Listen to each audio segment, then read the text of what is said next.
Hello and welcome to another edition of Resistance TV. It was World Children's Day on Monday, but the relentless daily indiscriminate slaughter being perpetrated by Israel in Gaza continued unabated. The bombardment has been ongoing now for over 6 weeks, and the statistics are truly horrific. Up until the beginning of this week, Israel had murdered 133 babies under 1 year old since October the 7th. They'd murdered 5,500 Palestinian children over the same period. That equates to 125 children killed by Israel every single day. At least 1,800 Palestinian children are still buried under the rubble caused by Israel's missiles that have been supplied by the United States and fired from jets built with British-made components. In fact, Israel has killed more children in a matter of a few weeks that have been killed in every other conflict zone around the world put together since 2019. And 9,000 Palestinian children have been seriously injured by Israel's murderous military. Many Palestinian children are now growing up with no arms or legs, their dreams shattered by the despicable and genocidal Zionist entity. Just imagine how you would feel if this was happening to your children. Yet Conservative and Labour MPs have refused to call for a ceasefire, and a permanent and immediate ceasefire is the minimum that's required, because our demands must go much further. We have to insist on Israel being systematically dismantled as well. This unholy Zionist entity has forfeited the right to exist, just as the South African apartheid regime forfeited its right to exist. And let's remember that Israel was established by expelling 750,000 Palestinian people from their homes and massacring countless others. And let's also remember that the people of Gaza are refugees, and the children or grandchildren of the refugees who were forced to leave their homes by Zionist forces in 1948. Those refugees have never been allowed to return to the homes that were stolen from them by Israel. So a ceasefire on its own is woefully inadequate. It would simply allow the apartheid system to continue unabated. An apartheid system where millions of Palestinians under Israeli rule are denied a vote.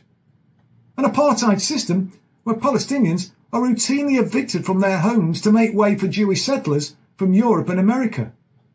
An apartheid system where Palestinians can't even drive on the same roads as Jews.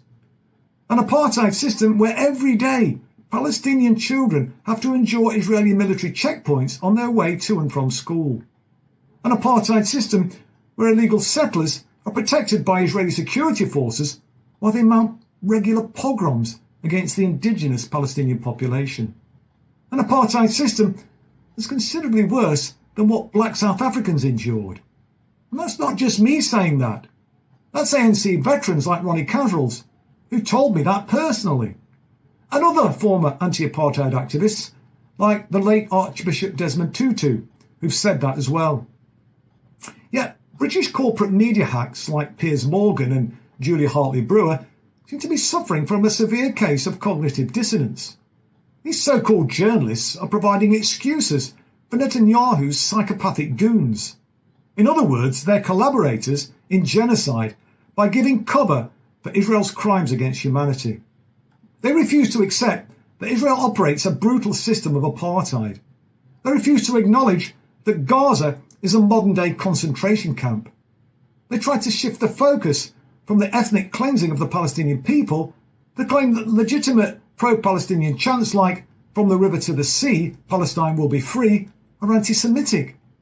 They claim such chants make Jews feel unsafe.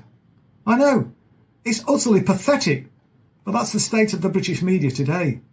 They claim it's anti-Semitic to point out that Israel's actions are worse than the Nazis in some respects, and they certainly are worse in some respects. For example, the way in which Israel demolishes the family homes of resistance fighters, and the way in which Israel confiscates the bodies of Palestinians killed in the West Bank and East Jerusalem. And all of this is happening with the collusion of the British political class and the connivance of the corporate media. And why hasn't the International Criminal Court intervened?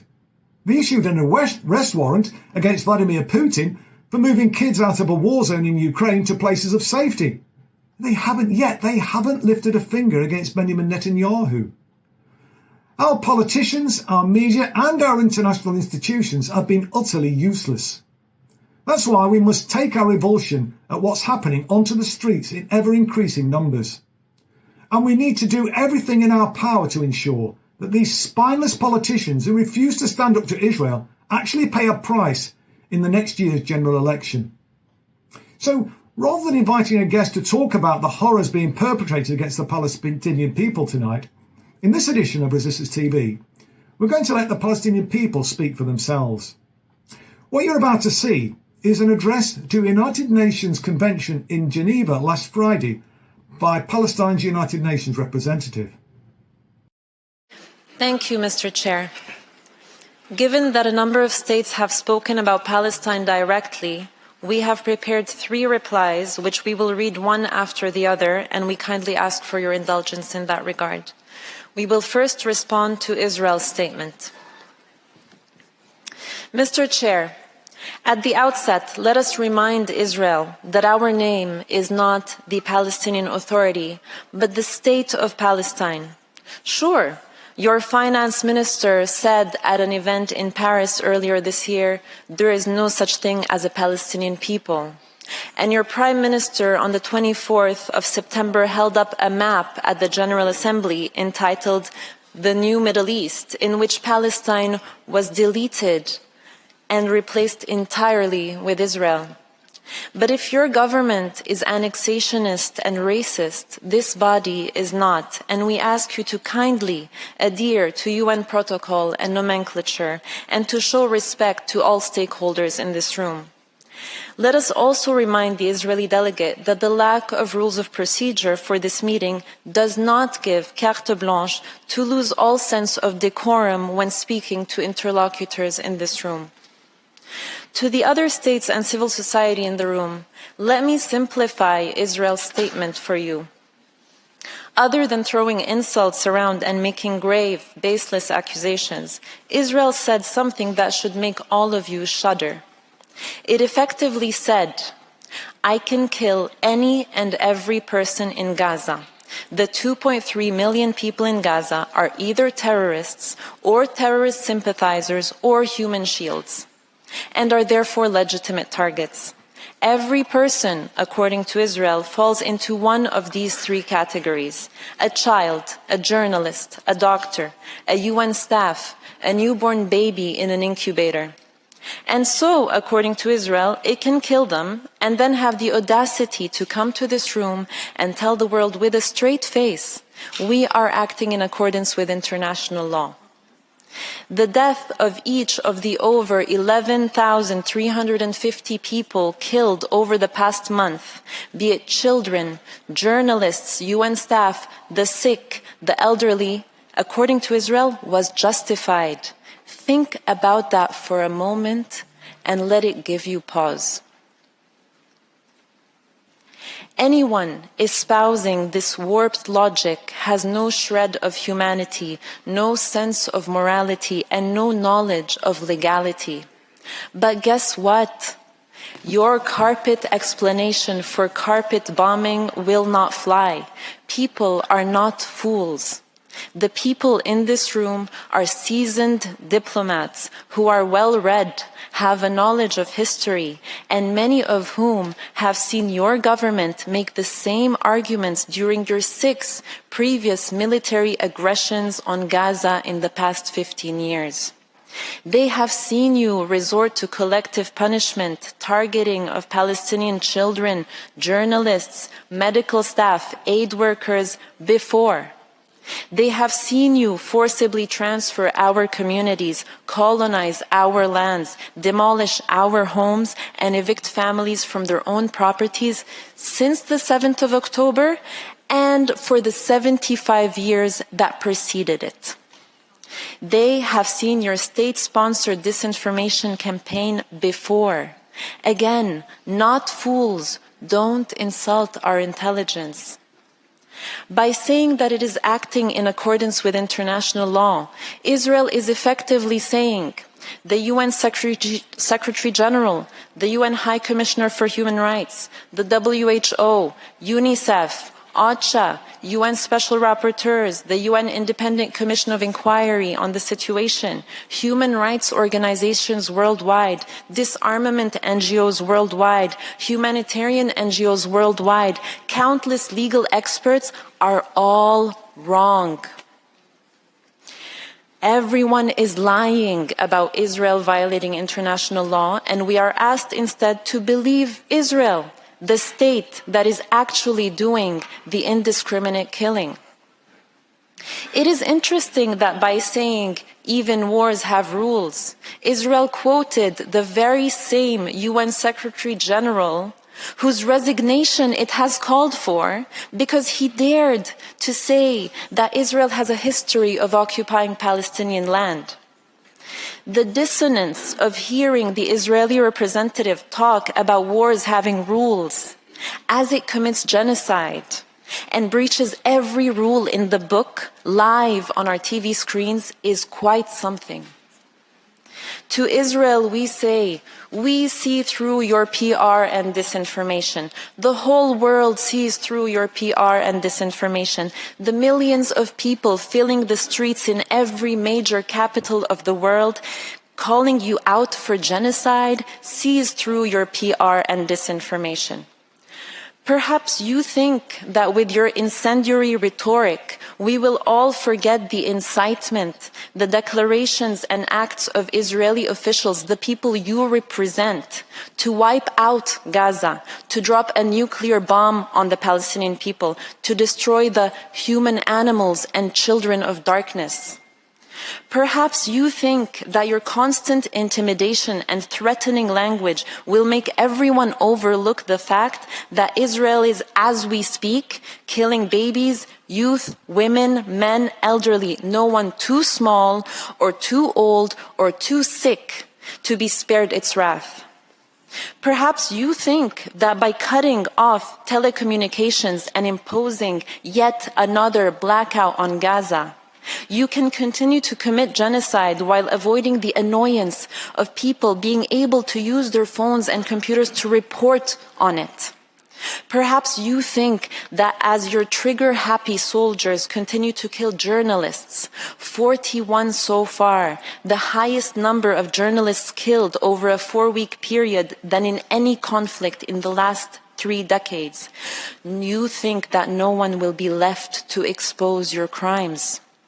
Perhaps you think that by trying to silence anyone who tries to speak about your crimes, the international law violations of a state, by calling them either anti-Semites or terror supporters, people will be silent. And your intimidation campaign knows no bounds. They attack Palestinians, Jews, Israelis, UN officials, politicians, parliamentarians, university professors, and anyone worldwide who calls you out for your violations of international law. But guess what? Your intimidation and silencing will not work. We, along with all peace-loving nations and along with all people of conscience around the world, will not be silent. We will continue to call you out on your crimes, to call for accountability for your violations, for sanctions as your government continues to reject calls for a ceasefire, to massacre our people, and to entrench your colonial occupation and apartheid regime. Something your country should have learned over the past 75 years is that the Palestinian people are a people who refuse to disappear. And your nuclear threats and your bombs and your tanks and your bulldozers will never break the Palestinian people's will to be free and to live in the dignity and peace to which all people are entitled. Unlike you, we have consistently stood in this forum calling for respect for international law, for ethical principles to guide state behavior, for peace over war, for humanity over national interests, for disarmament over destruction. Once again, we stand in this forum to call on all states to respect and ensure respect for international law. Let the law be the measure by which all are judged, not propaganda and hateful, biased spin steeped in racism. And to Israel's absurd assertion that Palestinians have a problem with people of Jewish faith, and give the impression that this is a religious conflict. Let us say loud and clear, this is not and has never been about religion. Had the occupiers of our land or the violators of our rights been Muslim, Christian, Buddhist, Hindu, atheist, or of any other conviction, we would have called them out all the same. Palestine has always been multiracial, multi-ethnic, and multi-religious. People of Jewish faith have lived in historic Palestine as Palestinians for centuries. We consider them to be our brothers and sisters. And since the memory of the Holocaust has been invoked, let us also say loud and clear, we have the greatest of solidarity with both the victims and survivors of the Holocaust. It was not Palestinians that committed that horrific genocide, but the fascist forces that spawned from Europe. And it is unconscionable that a number of European leaders are again beating the drum as another genocide is now underway in Gaza. We are united with those hundreds of thousands of Jews around the world, including from organizations like Jewish Voice for Peace, If Not Now, Na'amod UK, who are calling out this genocide and chanting in the streets of New York, London, Paris, Berlin, Sydney, Toronto, and all major Western cities so that their governments can hear.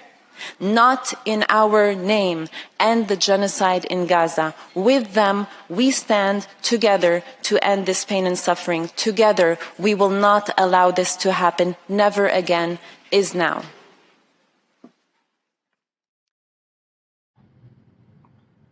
Thanks for watching tonight. And we're going to leave you with this incredibly moving video about the spirit of the Palestinian people, who are an inspiration to the world.